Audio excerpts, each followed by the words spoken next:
I bought the Lotus Evora that became famous on Lotus Talk and briefly on social media for having the flywheel that busted out of the transmission, through the firewall, and into the backseat of the car.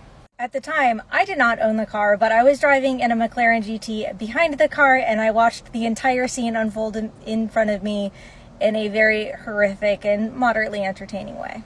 The car has been slightly repaired and the rear seats taken out, but you can see here where there's still some evidence of the damage done there. We were leaving a car show up in Titusville, a bunch of our friends, and I had a press car from McLaren.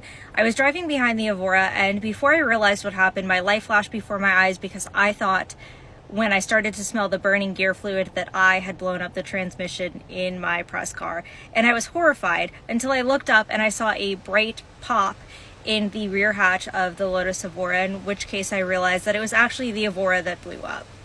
Somewhere deep on my page, I still have videos of it.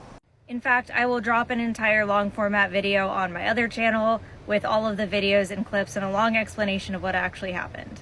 I quickly catch up to the Evora, and there are chunks of burning hot metal, red hot metal, all over the road.